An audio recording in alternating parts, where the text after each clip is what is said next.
Welcome to the week 2 go-to session. So this is the second of 4 go-to sessions that we're having this month. We had a week off last week, so everybody welcome back. Hope you had a great free week. I was happy to see that some people were continuing to work on things. I opened up some of the activities, I think Wednesday or Thursday of last week, so some people were jumping in already to get a head start. That was nice. We do have some conceptual stuff to go over today, mostly based on your readings for the week, but I'd actually like to start in reverse and talk about this week's activities first and then get to the more conceptual stuff.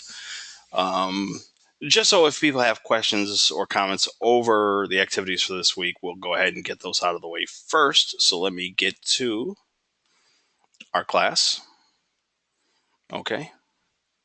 I might need that, so let me open up a new window.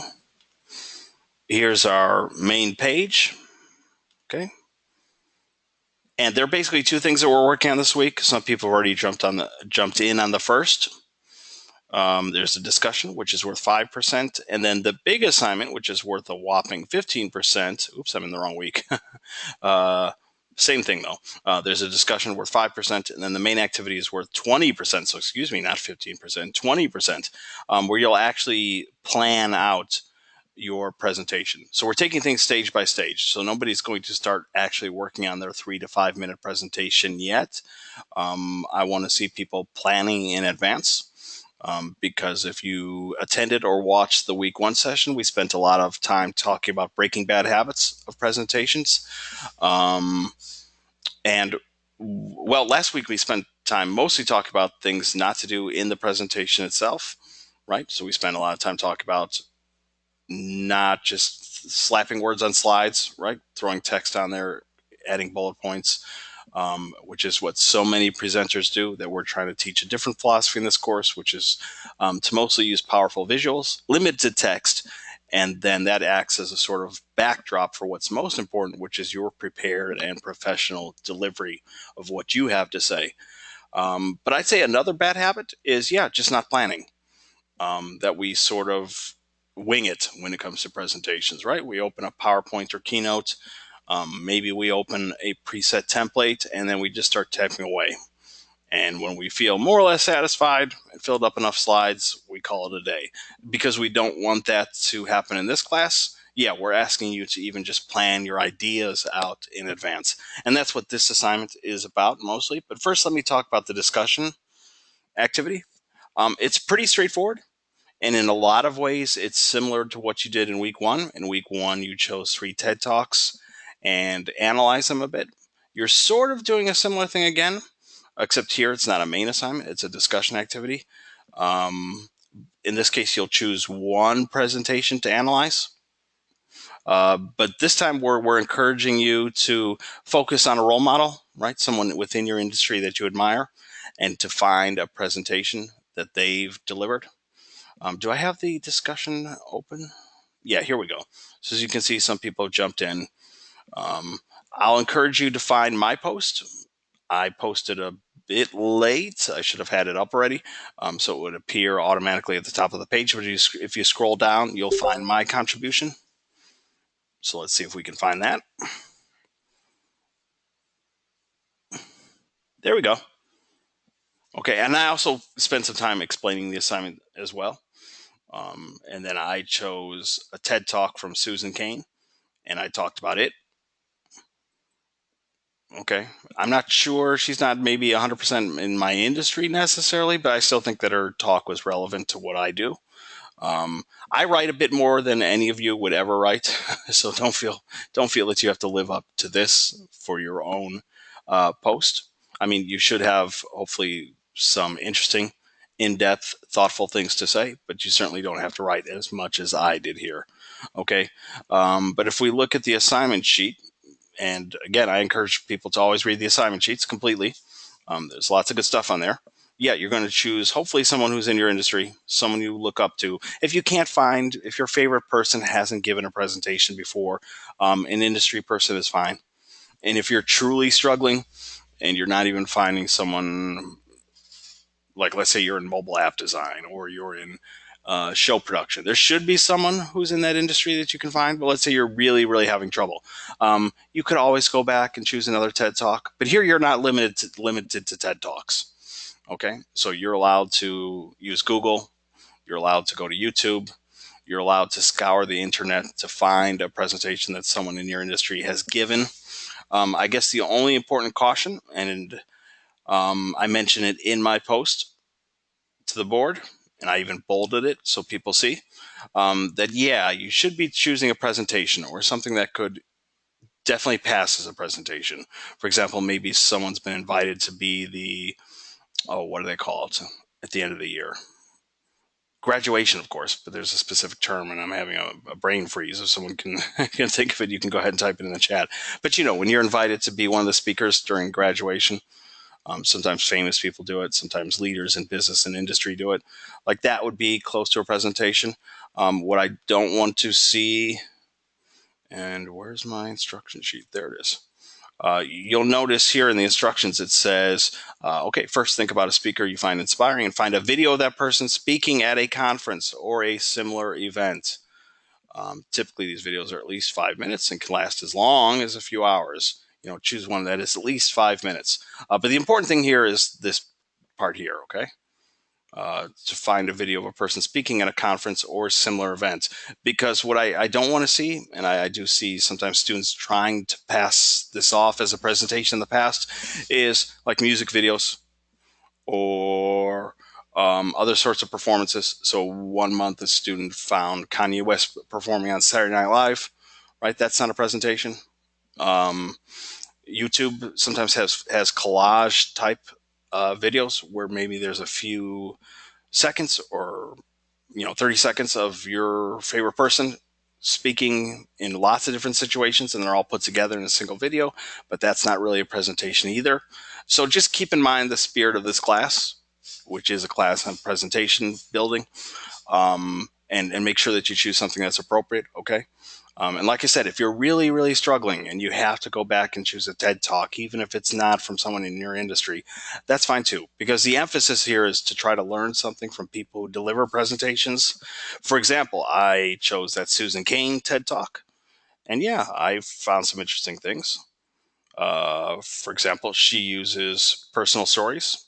She begins with a personal story, her time at summer camp. That's how she kind of draws in her audience. She uses another anecdote later in her talk. So that's something I could learn from, because ultimately that's what we're trying to do, both with the TED Talk analyses and this week's assignments, is to truly try to notice what presenters do and see if we can take the good stuff from them and apply them. And that's more difficult to do if you're not choosing a presentation. So far, though, I haven't taken a close look at what everybody's posted so far, but it looks like people are doing things, I think, on the ball. So that hasn't been a problem yet. Okay. And then, as usual, you'll respond to at least 2 of your classmates. If you can follow the RISE model, which is one of your materials, a handout on how to write effective responses, that's great. If you can do it intuitively, that's also fine. But again, the goal is to respond specifically to what's been posted. Hopefully it has something to do with presentations. And that, by the way, can include constructive criticism. So if someone isn't following the assignment, or you feel they're not going as specifically as they could into the assignment prompts from the instruction sheet, you can point that out. You should do so nicely, of course. But yeah, you don't have to limit yourself to just great job or awesome work or I love Jay-Z too. We'll try to keep our comments. I mean, some of those are fine as sort of like icebreaker comments, but hopefully you'll have something specific to say to the student and about what they posted. Okay. But there's that assignment there. So if anybody has questions about that, feel free to ask in the chat. I think it's pretty straightforward though. Okay. That one's pretty easy and it's worth 5%. But the big guy is this one, the 2.4, planning a presentation assignment. And let me get ready here by opening up a couple things. I might have one of them open already. Hold on. Let me just give a... Okay. Yeah, I have to open one more. Let me close this guy because we're done with it. One of the potentially confusing things here, and I'll say it in this session, so all of you will not have any problems, but hopefully everybody else gets around to watching this. There are kind of two documents here, and sometimes students confuse them because one is the actual instructions for this assignment, and it's called planning presentation assignment instructions. And then you also have this, only used for planning. Okay, and what this is when you open it is actually the instruction sheet for the actual presentation assignment. So when you click on this, this guy opens up. Okay, brand your presentation, first draft. The idea here is that you need to know what you're working toward. Yes, I've talked about it in week one, and I'll repeat it briefly here, right? It's in these instructions. Okay, you're going to create a 3 to 4 minute presentation. Sometimes I say 3 to 5 minutes because if you go a few minutes over, or excuse me, a minute over or so, that's fine. But it's a 3 to 4 minute presentation where you pitch yourself to future employers and you're going to imagine yourself in the future. Okay, so you're a recent graduate of Full Sail. So we're talking probably 2 years in the future. And you're going to be basically introducing yourself to this employer. And then you get more details, right? Employers generally want to know what you've done, where you're going in the future, concrete examples of things that you've done and things that you hope to do. Okay. Um, and as it says here, right? You can use examples of things you hope to do in your next few years at Full Sail and write about them as if you have accomplished them already. Because the situation is, do we have any music production people here or recording arts? I mean, it actually doesn't matter which program you're in, but that's a good example to use because everybody loves music. Um, we have people who come here and they already have some decent experience in that industry. Maybe they've interned at a studio. Maybe they have done already some semi-professional work. Maybe they've already actually one time I had a pretty successful recording artist in the gospel industry as a student. So yeah, we get people who have tremendous experience, and then we have people who don't have very much, right? Because they're here at Full Sail to learn those things. Um, but that's okay because you're projecting yourself 2 years into the future. You can, to a certain degree, yeah, you can realistically, I should say, anticipate what you will do during your next 2 years here. So if you're a film student, you'll be able to say, oh, during my time at Full Sail, I made a student film. And you could give it a title. You could even talk about it a bit because maybe it's something you realistically plan to do while you're here. And so this helps because, yeah, you'll want to be very, very specific and concrete when you discuss your accomplishments. And that's hard to do if you haven't accomplished much yet. Anyway, so this is the actual assignment sheet for the presentation.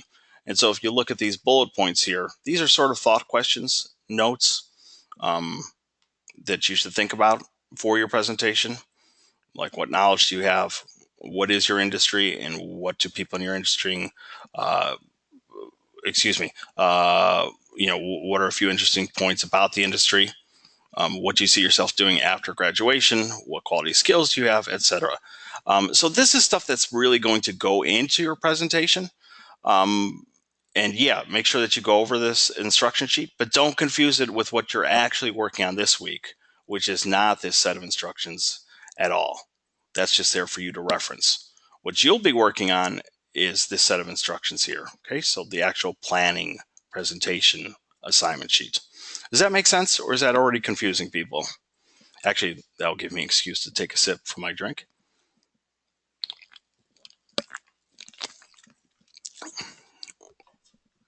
People can hear me? Yes? Because I'm not getting much response. I see my levels moving, so that's a good sign. Can someone confirm in the chat?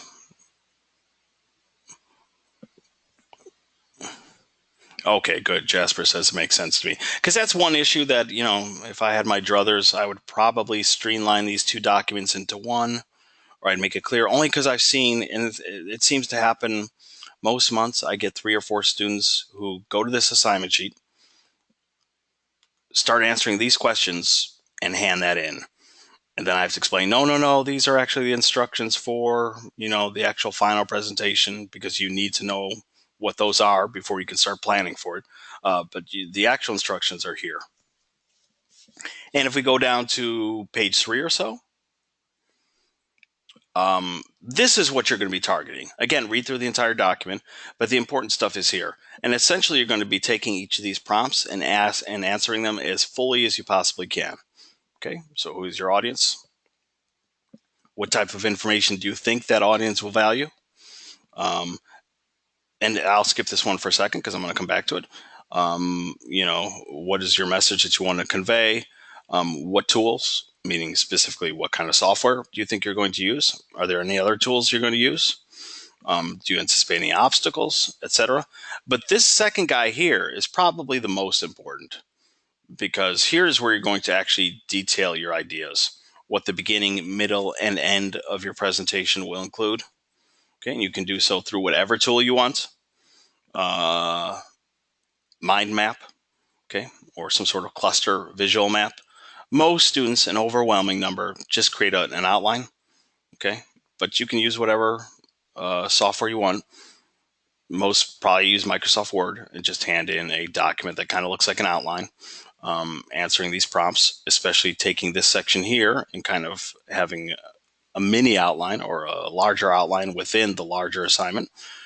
Because yeah, this is what I'm interested in all of it, but this is probably the most important, because when it says, describe the beginning, middle, and end, that means I want to know specifically what you think you'll do. And when things stay very general, like, I'll have a beginning, or I'll have a beginning where I ask a question. Okay, what question are you going to ask?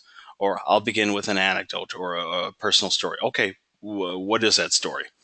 What will the middle of your presentation include? Okay. And in order to answer some of this stuff, that's when you need to turn to this instruction sheet, because it's this instruction sheet that tells you, in a sense, what you're going to have to include in your actual presentation. Okay. So yeah, the grading, oops, we'll get back to that guy in a bit. I'm sorry, I'm jumping around because I need to find myself. This is being graded pretty much on the depth and quality with which you're answering each of these. It doesn't mean that you're going to endlessly fill up space, because I can sense that too. But yeah, the quality and depth with which you answer these questions. Okay.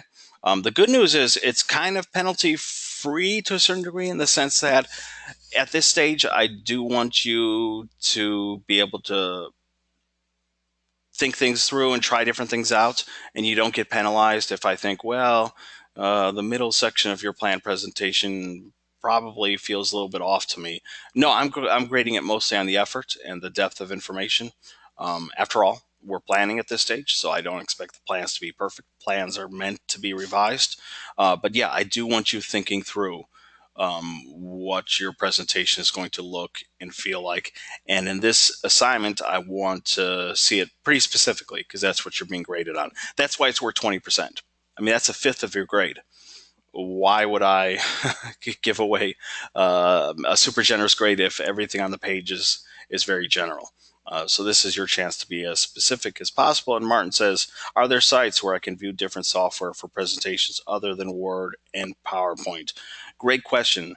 I've mentioned one in week 1. Prezi is an online tool. It kind of is 3D-ish. Technically, it's 2.5D because it's not truly 3D. But it's sort of, you have to visit it to see what I'm talking about. And maybe I could jump there really quickly. Let's see. Are there any of these slides or windows I could collapse? Prezi.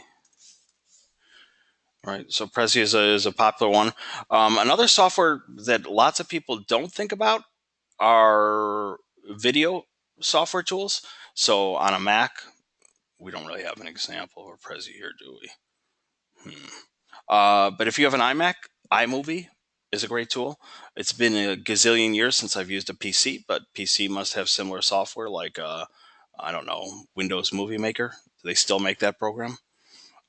Yeah, video editing software can actually be used really, really well for presentations, because instead of just filming something and then using that film to edit it, you can drag in single images and still use the full range of tools that exist in video editing software to record your voice, to add sounds. Actually, in week 4, I'll try to show a clip of a presentation I made using iMovie, because I actually like using iMovie to make presentations.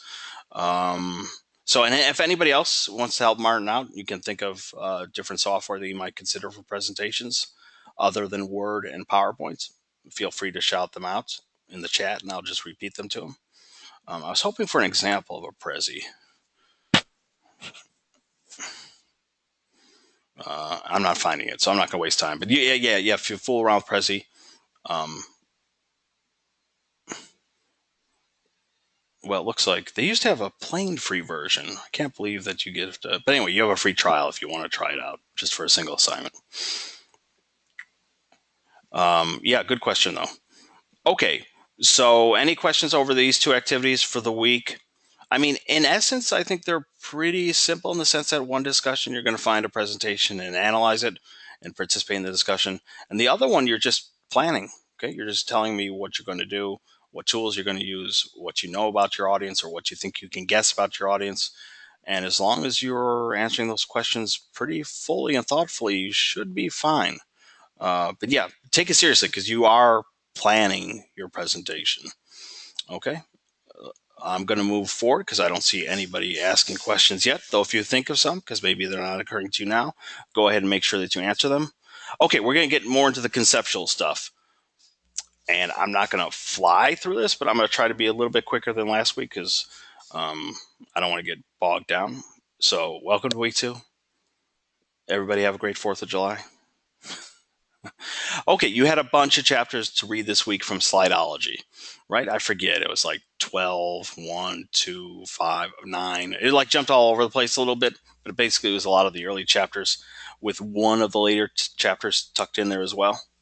And so I'm going to kind of highlight some key concepts from those readings. This can never replace actually reading the chapters.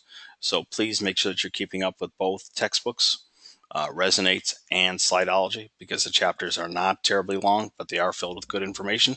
So let's begin with this concept of the 5 theses, that's plural form of the word thesis, of the power of a presentation. And the first concept of that is this idea of inspiration. How do you get inspired? Because if you think about it, presentations are about motivation or inspiration. Did anybody watch a TED Talk analysis, or excuse me, a TED Talk presentation that you ended up analyzing that you liked? Were there examples of good TED Talks that you found valuable that maybe you sat down thinking, wow, I don't want to watch a TED Talk. I have better things to do. But then you were actually kind of thankful after the fact. Did anybody find themselves in that situation? Ramonica says yes. Okay, good. I did with the Susan Cain one. And there was another awesome one I watched. What was the guy's name? Apollo. Not Apollo Creed. That's the boxer from the Rocky movies. Apollo something. He's a pickpocket. He performs in Vegas. I guess technically he falls under the magician category, but his specific skill is pickpocketing. He has an awesome TED Talk where he talks about how the human brain works because he's actually an expert in misdirection and knowing how the brain works to take advantage of that. And he actually demonstrated by bringing some guy up on stage and literally taking everything everything you could possible from him, including the watch off of his wrist. And the victim, didn't even notice. That's how much of an expert he is. So that was fun to watch and learn at the same time, right? About how the brain works, how the brain processes information, how you can distract parts of the brain attention-wise so you can do something else. So yeah, that was fascinating. Martin says, yes, he did too, but amazingly he found some bad presentations, specifically in his industry of animation. Okay, well, that's both bad and good. It's bad that maybe there's some not so great talks, but also if you were able to pinpoint what specifically didn't work for you, maybe there's something about the person's voice, maybe there's something about his delivery, maybe he didn't make use of the techniques that we're going to get into more detail about next week. So that it's not just a straightforward, let me stand rooted in one place like a tree and just dump data information into your lap, right? I already mentioned that in the Susan Cain TED Talk that I watched, she makes powerful use of personal stories and anecdotes. So yeah, we can actually learn from not so great presentations. Jasper says he watched a ton of TED Talks that were great. Okay, awesome. And if they were effective, they should be inspiring, which is what we're trying to do too. Okay. Oops, I went past that one too quickly. Let me go back. Come on. Hold on. Let's try that again. Bear with me. Okay, so yeah, what we're trying to do is inspire and motivate people, which is what's being captured here in these images in theory. But then the text disappeared. So whatever your area is, here we have film represented, animation, music, right? Excuse me, not music. I saw the microphone and forgot to look at the face. That's what's his name, the Cosmos guy, Mr. Science. Oh, I'm terrible on names today. I couldn't remember the pickpocket Apollo. What's his name? And then the most famous astrology person we have. Someone will help me in the chat because I know someone's nice. But yeah, one way that we can motivate people, inspire people, is to draw upon what motivates and excites us. So no matter what your area is in, hopefully, if you know your audience and know what appeals to them, you'll be able to pinpoint the sorts of information that you think will reach them, that will inspire them. Hopefully, you notice too with the TED Talks, even if your presenters were entertaining or funny, hopefully they weren't making it all about them. These are techniques that in small doses can capture the attention of your audience. But as we said in week one, your audience is what's most important. They're the real hero because ultimately they're the people you're trying to convince. So whatever motivational tool you use, it's for their purposes, not your own. I don't do it so much in these sessions, but when I do appear on stage, I mean, not literally stage, but like I've had to introduce guests for lectures or teaching itself in front of students. I guess is kind of like being on stage. Sure, I'll use bits of humor, but I don't do it because I want the attention to be on me or because I'm a narcissist. No, I'll use it in small doses to kind of wake people up. That's a big one. Or get people excited, because if you can keep people entertained here and there, then they actually listen to what you're saying a bit longer before you lose them again. So find those key moments, those kind of pressure points you can use to motivate and inspire others. Okay, because that's really what this is about here, getting others to feel inspired. And specifically because you're working on a 3 to 4 minute presentation. Thank you, Jasper and Kevin. Neil deGrasse Tyson. Yeah, I've seen him a million times on talk shows. Couldn't think of his name. You're working on a 3 to 4 minute presentation aimed at future employers. So a big part of your job is to put yourself in their shoes. And actually, I already responded to someone, a student in our class. She was already working on her planning a presentation document last week, and it was already in great shape, though I had some pointers, some things for her to consider. But one thing I reminded her of is a good way to think about it is imagine a world in which maybe we're not submitting resumes and cover letters anymore, that the only way that person who's hiring an employee or looking for an intern has to make decisions is to go through everyone's 5 minute presentation, 3 to 5 minute presentation, and put yourself in that person's shoes. Okay. What kind of presentation would you want to hear? How would you expect that presentation to come across? What things would interest or inspire or motivate you sitting there? Yeah, as I said in week one, this stuff about audience, it's not just theoretical, it's actual. It's not just an academic discussion. It again is actual. Um, so keep all that stuff in mind. Here's just a reminder: your audience is king, right? Everything you do has to suit their needs. I can't remember if I said this last week. I think I did, but I used to teach business writing. So I used to teach people resume writing and cover letter writing. And probably the biggest issue I saw was that cover letters just read like form letters. And while it's true, probably 90% of that document is going to be the same thing when you send it out. I would have to tell students, hey, why don't you do a little bit of research into the company? Learn what they're about. Maybe they have some sort of innovative program that they implement. Maybe there's something else special that they do, and mention it. And not mention it just because you're name dropping and trying to show off that you know the company, although that's part of it. But you're trying to convince them that you fit into their organization and their needs. Okay. And too often I saw students doing the opposite. Lots of emphasis on them. Here's what I've done. Here's what my degree is in, here's where I went to school, here are my accomplishments. And yes, of course, people need to know those things. In your own presentations, you're going to cover some of that as well, right? What your skills are, what you've done, what you hope to do. But when it only stays there, then it can seem kind of you-centered. But the real thing is to put yourself in the audience's shoes. And that means, yeah, always phrasing things, even when you're talking about yourself, so that it's appealing to what they're looking for.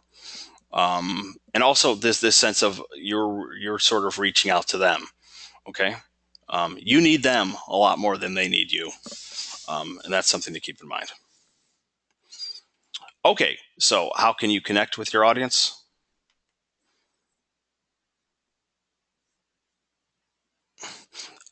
Ultimately, we connect with them when we help them see what we're saying. So we have a little bit of here's a picture. Kind of looks like Abraham Lincoln, even though it isn't. This sounds very simple, right? We just help the audience see what we're saying, as if we could take what's in our head and easily transfer it to someone else. But that's actually kind of hard to do. It's hard to do on the page in writing. It's hard to do when you're speaking.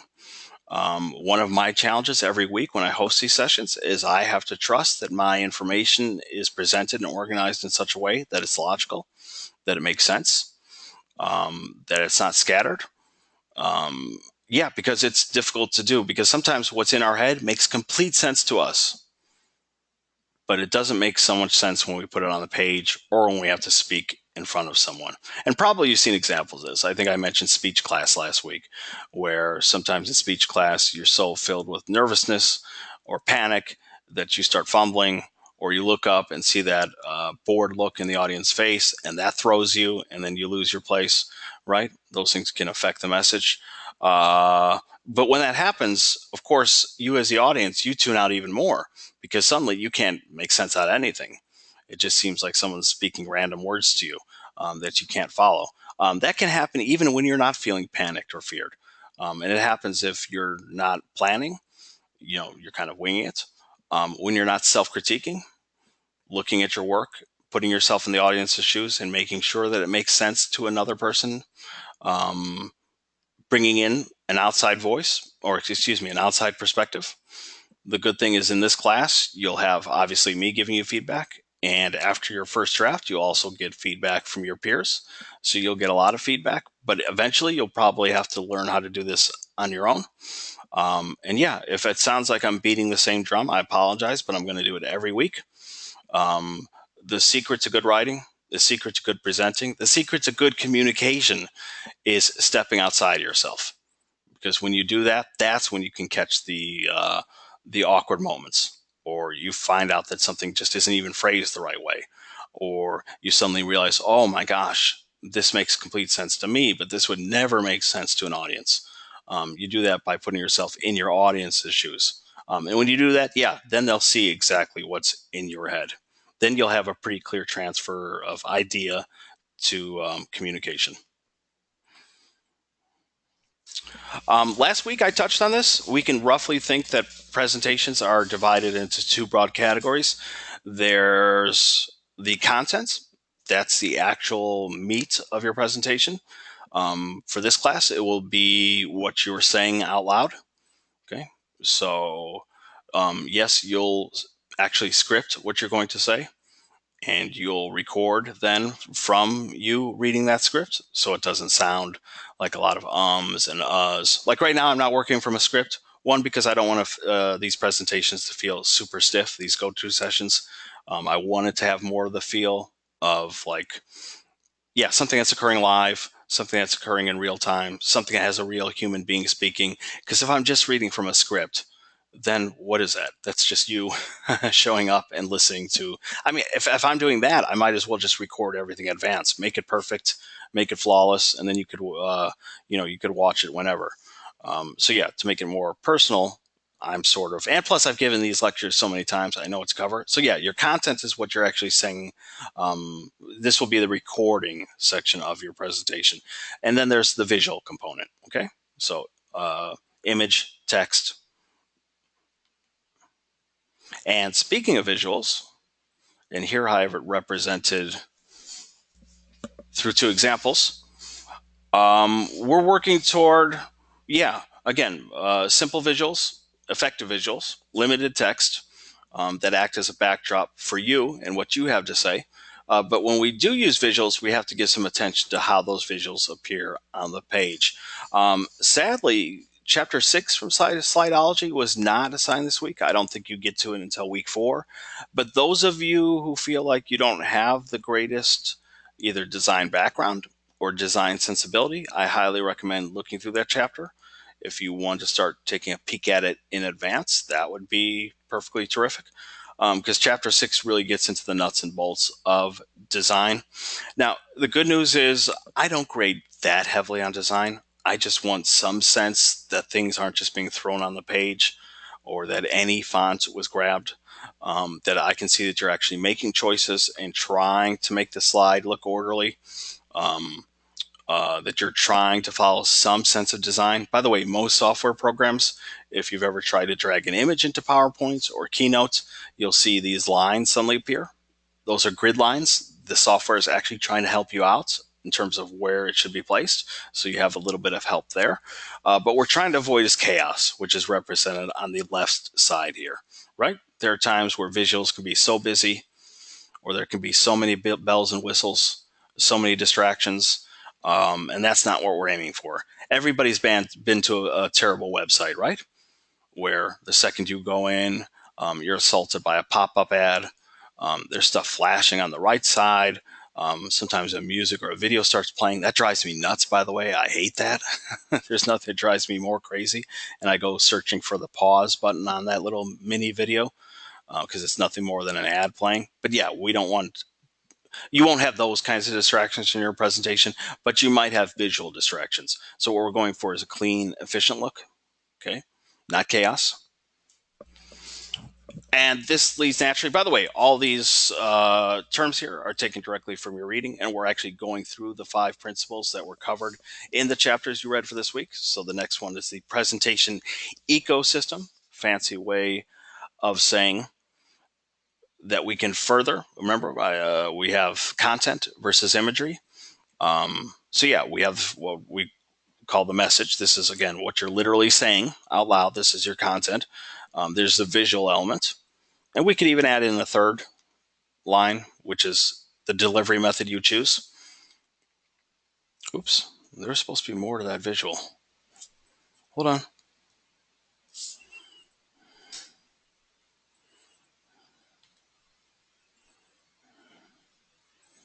Okay, well, it's not there anymore.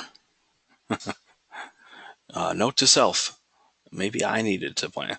Okay, this visual was supposed to have more to it, but it's not popping up. But that's fine. We're going to break things down into these 3 categories, okay? Message, visual, and delivery. And by the way, what was his name? Martin was asking basically about delivery, how you choose to deliver that. You have a presentation, so how are you going to deliver it? Obviously, if it's in front of a real live audience, your presentation might be nothing more than you walking out and speaking out loud. But for this class, and this is great in terms of anybody who feels panic over public speaking, you won't be public speaking, right? You'll be doing this in your bedroom or your office or your home or your dorm by basically using a presentation software of your choice. So you'll also have to choose that delivery method. But just remember that presentations can come in other formats, even on paper. Okay, next, let's talk a little bit more about that first category there, the message, the actual content. Okay, we'll skip back to this because I think I've said everything I need to say about audience. Hopefully that's coming through loud and clear. By the way, I'm also giving examples of visuals because I try to follow the same design principles that I preach. So sure, there are some slides that maybe have a little bit more text on it. But notice you're not just seeing an endless list of what I'm saying out loud is also appearing on the slides. By the way, last week I actually attended a conference where the presenter did exactly that. And I thought, wow, he needs to take a presentation class because literally what he was saying out loud was already up on the slide. And of course, I'm reading what he's saying out loud, which means I'm not paying attention to his voice. And when I'm finished reading what's on the slide, I feel like, okay, let's move on, but he's still talking. So yeah, I'm practicing the same ideas. Speaking of ideas, Nancy Duarte, who is the author of both of these textbooks, she's a big fan of ideas, specifically putting ideas on Post-it notes. By the way, Post-it notes are awesome. Either the real thing or they have digital versions now that you can put on your desktop screen on your computer. Post-it notes are great because they're square-like, so they can be great for just either jotting down lists or bullet points, or they can act as mini slides themselves, right? So you can actually treat each Post-it note as a specific slide in your presentation. You can move them around. So she's a big fan of those. But the bigger picture here is just finding a tool that helps you brainstorm and come up with ideas the best. So if you love the idea of Post-it notes, give it a try. But if you don't, choose another format. So here again, Post-it notes, although these are more like index cards. Index cards also look great. Um, Writing is a component in this class, maybe not in the sense that you think of when you think of, for example, an English course, but you will have to script out what you're going to say. That means getting it down pretty perfectly. I've done that a lot, and you'll probably notice what I have, which is sometimes you have to go back and revise your script because what looked awesome on the page isn't coming out so cleanly when you record it. So yeah, there will be a lot of sneaky writing. You're writing on discussion boards. You're going to plan out your presentation, which requires writing, and you're going to script it, which requires writing also. Um, I was just going to say, in addition to Post-it notes, I'm sorry, I need to check real quickly. I think I have a slide. I thought I had a slide on this. Actually, yeah, let me move this guy up here.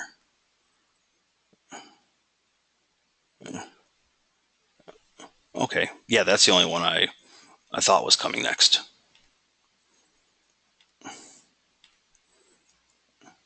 Okay, and finally, yeah, people who like word maps or clustering. I was never a big fan of it just because I never knew quite what I was doing. I would draw circles and then, yeah, lines and arrows, but I never quite knew what I was drawing lines and arrows for or where they were going to. But some people love this organizational strategy. So if you are a fan of this, use it. Just because I don't use it, that just means I'm not so much a visual thinker. I'm someone who likes to sit down and express ideas in outline form or jotted notes. But if you are a visual learner, just remember that you have this option for coming up with ideas. The storyboard option is also terrific. I already said that Post-it notes can work that way.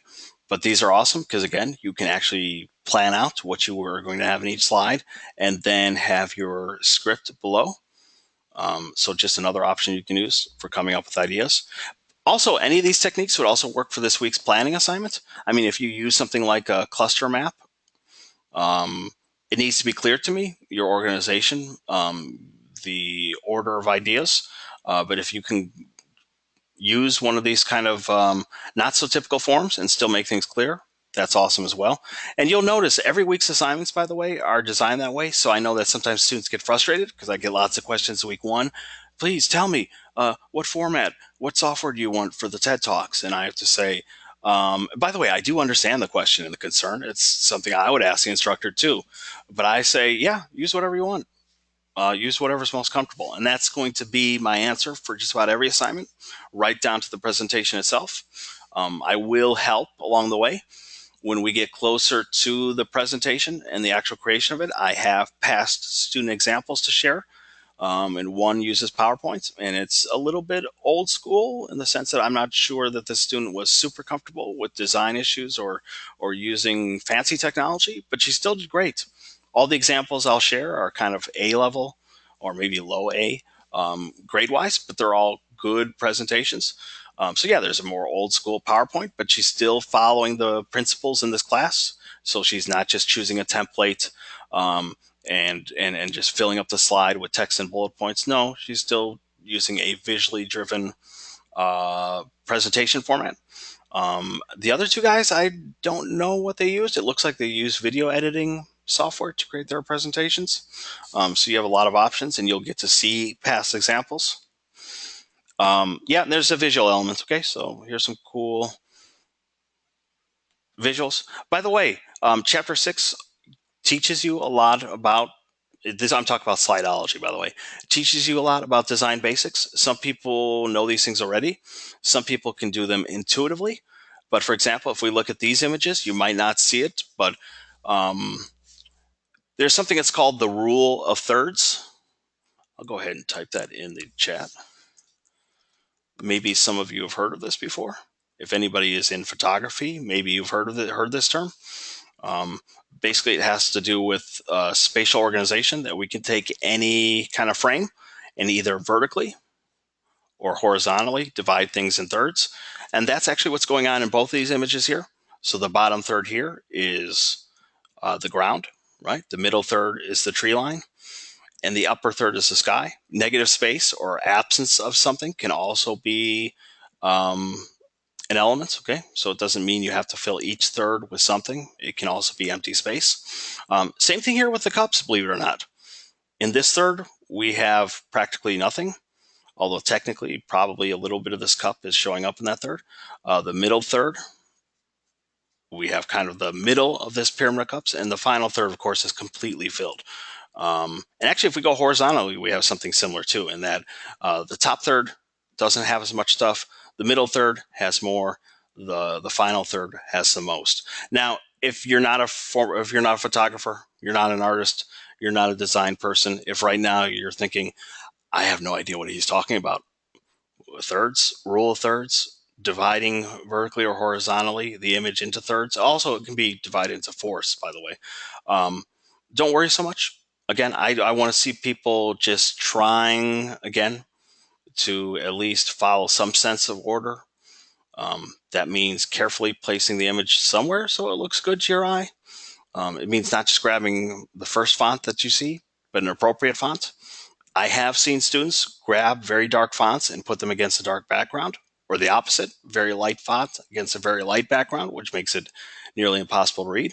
Or they'll put the font in an area that's already very cluttered. So again, it's blocked or it's visually distracting. So yeah, these very, very basic concepts I want to see people at least striving toward. Does that make sense, by the way? And be honest, or is anybody frightened right now by the issue of design? Or does anybody want to admit that design sounds foreign to you or brand new? I'll tell you not to be so excited. Excuse me. No, you should be excited, but not to be frightened. Just some more examples of visuals. Okay. Yeah, and if you're not a graphic design expert, don't worry. Again, we want to see you striving toward design. Okay. Hey there is the only one who answered. He says he's getting what I'm saying. We got a quiet group today, which is fine. I just don't know if people are just agreeing and listening, going, yeah, I get it, or if they're falling asleep at their keyboards. I hope that's not what's going on. Okay, I'll speed things up, I promise. Delivery, you'll choose a delivery method, okay? There are presentations where, by the way, these images are supposed to represent human beings. So yeah, TED Talks are a good example of that. Sometimes they'll use screens behind them or some technological element. Mostly it's just the human being walking on stage, speaking to a crowd. All of you will have to choose an appropriate delivery tool, so you might want to start thinking about that now. There's also motion. Okay, most of you probably won't use tons of motion. We have all levels of people. Some people come in with a lot of technological skill, more than I have. Motion design for this class will probably be just small stuff, like transition between slides. If you ever go into PowerPoint, there are little things you can add. And again, we just want to avoid things that are distracting or unnecessary. There's nothing more annoying than, for example, I don't know, one time a presentation had, you can choose this function in PowerPoint where literally, like if the word critique appears, like it does here, like first the C appears, then the R, then the I, then the T, but he had a ton of text on his slide. So it felt like you were waiting for the words to appear. So that was an example of distracting or unnecessary motion. Critique is an important part of this class. I kind of flew by it, but yeah, you'll get peer feedback, and you should also develop, hopefully, little by little, the ability to look at your work and sense what needs improvement. We've already talked about brainstorming, so I'm going to skip past that. Just some quick rules. First of all, even though I do want to see your plan on the page as specifically in detail as possible, at this stage, we're not really judging too much. I mean, yes, you're going to get feedback, but yeah, it's semi penalty free. I'm grading mostly on effort and specificity, not so much whether I think your presentation plan is perfect and awesome. No, this is a time where we withhold judgment, which kind of leads into number two that we actually encourage. I should change this. I'm not sure I like wild and exaggerated, but we definitely encourage you to try things. Okay. Um, I think it was in your readings for this week, but one of the slidology chapters, I forget which one, Nancy Duarte says she gives like a certain percentage that I honestly don't remember, but it's a pretty large number of people who, yeah, because they lack design skills or they lack presentation skills, just go with open up the presentation software, choose a template, start throwing words on. We want to put you to push past that, and that means trying different things out. And yeah, quality counts at this stage quantity counts more at this stage more than quality. It's not that quality is unimportant, but we want those ideas to get out.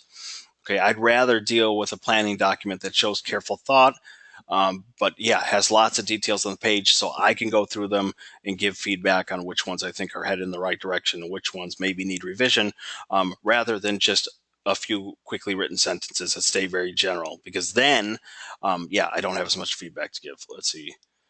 Martin says just for peers to use and try. Some software I found for presentation to use are Slide Dog. I'm going to go ahead and type these.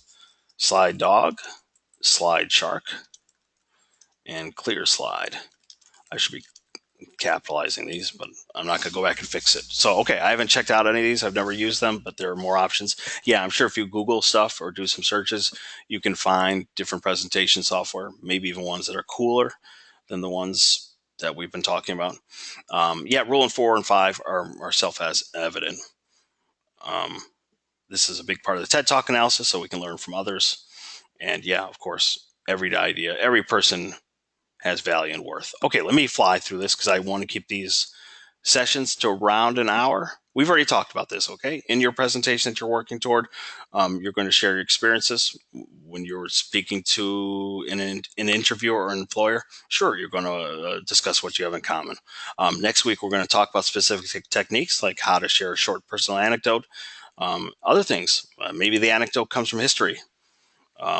Maybe you get into your personal interests. Obviously, some things should be left out. Maybe your employer doesn't care that you love surfing. We already talked about this too. Okay, common goals, where you're headed in the future. Ideally, to get that internship, to get that position, it has to be a good fit. So that's what employers are looking for. They want to see how well you fit within their culture. Of course, you're going to talk about your qualifications and why you're qualified specifically to join. I'm going to skip this. Okay, I'm going to skip this too. This is just a reminder of we're going to avoid chaotic imagery, right? Because it causes vertigo. Literally, those terrible websites where so many things going on can even make you feel nauseous and sick. I'm going to skip this stuff too, if that's okay, because I want to get into final comments about branding. Actually, let me just briefly go through these. I'll just let you read them, okay? That to prevent unnecessary visuals or unnecessary motion or animation, right? Doesn't have any value. It can confuse people, right? And the animations are showing it. Animation is unnatural. They can be annoying. It's inappropriate. It's too sudden. It's distracting. This is what I was talking about, right? You're waiting for the words to appear.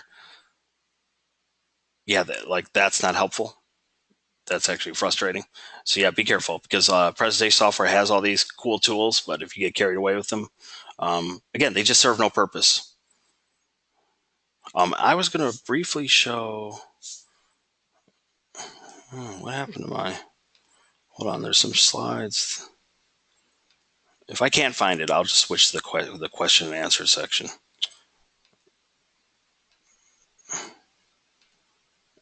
Okay, forget it. Let me close with some comments about branding, and then I'll field questions. You might have noticed that all the activities, a lot of them, at least the major ones, say brand yourself, right? Or the brand yourself presentation.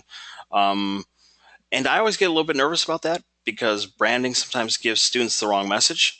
And that leads me to my favorite image of all time from Resonate. This guy here. Okay, this should not be your image. Okay, this should not be your brand. If you become super successful one day and this is the persona you want to adapt, that's fine. But that's not how you want to come across in your presentation. Also, the term branding can confuse people because they think of branding in terms of like the Nike swoosh, the McDonald's golden arches, and certainly that's an important part of branding, but that's just one small part. Specifically, that's the logo. Uh, but branding, the way I think of it, you have an awesome quotation from Amazon.com CEO in one of your instruction sheets. Branding is what people say about you when you are not in the room. And that can apply to a product, an organization, or a specific person. So think about that. Branding is what people say about you when you're not in the room or when you're not around. Okay. So obviously, in a 3 to 4 minute presentation, you want to present yourself in a certain way. And being more aware of what that way is, that's you working toward your brand. Your brand should be a unified sense of self that you have. Okay. And a good kind of test that you can try out just for fun is to just jot down some words you would use to describe yourself and be honest. So for me, I would describe myself as, well, hopefully I'm intelligent. I think I'm thoughtful. I think I can be funny. Uh, right. So there's, okay, let's just stick with those three: intelligent, thoughtful. I would add quiet to that as well. Um, I tend to be more gregarious when I have to speak out loud or I have to speak in front of a class or deliver a go to session than I am in real life. What was the other one? Humorous. Okay. Then write down a list, and you can actually recruit other people to do this if you want to get the most honest responses possible. Find out what other people truly think about you. For example, sometimes I think I come across as studious or quiet, but other people would describe me as shy. Obviously, if I don't want my brand to say shyness, then that's something I need to work on. Studious is good. Thoughtful is good. Shy, I don't think that's a bad quality to have, but it's probably not something that most people would say is a valuable skill. Uh, Sometimes I think I can be humorous, but other people can see it as too dry a sense of humor. Again, I don't typically use humor in these sessions, but among friends and family, I might. But certainly, if you come across as good natured in your humor, that's great. Dry, I'm not sure that that's what you want people saying about you necessarily. So, yeah, how would you brand yourself? What adjectives would you use, honestly, that you think you have? And then find out if other people feel the same way. And if there's any sort of gap between the two, then you can try to correct it. And let's have some fun with this, and I swear then we'll end things. Like, for example, if I were to mention a celebrity's name, for example, Taylor Swift, what are some words we could use to describe her? And please limit yourself to honestly what words come to mind, not what you think of her music, not what you think of her personally. Okay, we're not doing that. Because she has, I would argue, a very specific image she tries to cultivate. Okay, she has a specific brand. So, what words could we use to describe her? Anybody want to give a shot at that? And again, try to be honest, because some people get carried away and give too many personal opinions. And then the faster people answer, the faster we're done for the evening. I'll just put that out there. That's kind of a reward.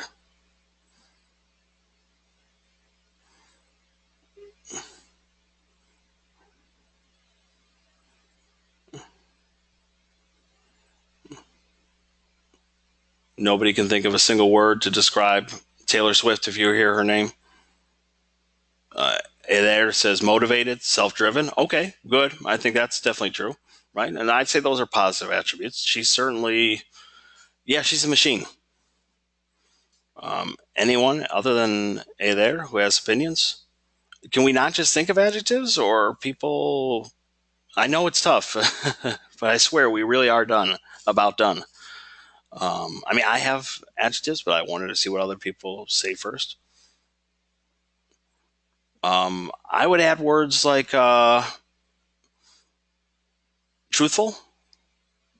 Um, let's see, pure isn't quite the right word, but she definitely tries to come across as honest, kind of down to earth. She communicates with her fans regularly, right? You know what? It's kind of a good girl image. I know that she's in the tabloids a lot, and there's a lot of gossip about her. But clearly, the image she tries to cultivate. I mean, there's a reason why you never see her in risque outfits. There's a reason why her songs, even if they're about relationships, never go too far in what they sing about, right? I mean, she's very, very Jasper says preppy. Okay, I think I know what that means. Instead of preppy, I would say like, yeah, fashion conscious, but not fashion conscious in any sort of.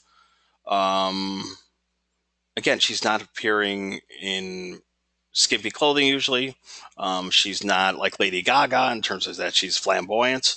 It's definitely a very cultivated style. So Jasper, I think preppy is kind of close. I always like to say she's kind of this century's Audrey Hepburn, if you understand that reference.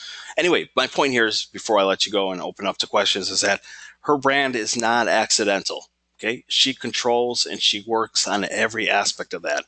She wants to come across a certain way. Now, some people may love her, some people might hate her, some people might uh, um, not like how motivated and self-driven she is, but these things are not by accident. So you too, when it comes to making your presentations, think a little bit about how you want to come across, and make sure that your presentation matches that. Okay. So now we'll open up things to questions. If you have questions, now is the time to ask, either over anything we've gone over in this session or this week's activities. I'm going to hang out for a little bit. If you are clear with what we've discussed and you don't have questions, I'm not going to keep you here. You're allowed to go enjoy the rest of your evening, watch the All-Star game, or whatever your plans are. And I thank you for showing up, and we'll do this again next week. Okay? Again, I'm going to hang out for a little bit and answer questions, though.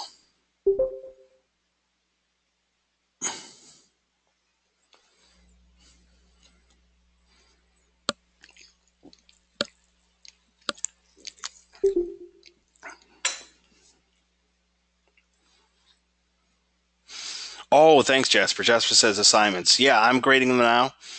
We instructors aim for a 72-hour turnaround time. That does not count weekends. That does not count weeks off. Okay, so last week, half of it was devoted to taking time off, much needed time off, and the other half was devoted to grading my previous students' assignments from last month. So yeah, even though it feels like those assignments have been sitting there, technically the clock hasn't started on them until we came back.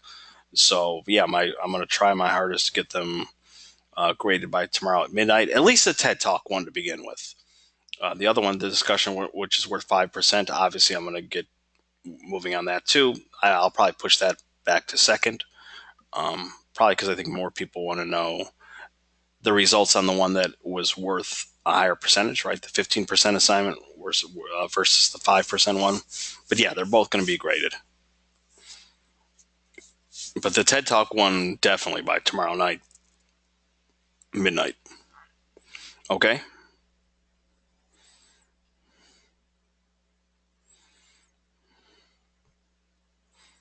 You're welcome.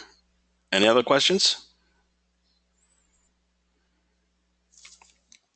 I'm going to go ahead and stop the recording, because if questions are slowing down, then probably people who are watching the session don't want to just sit there. So for the people watching, I am ending the session now.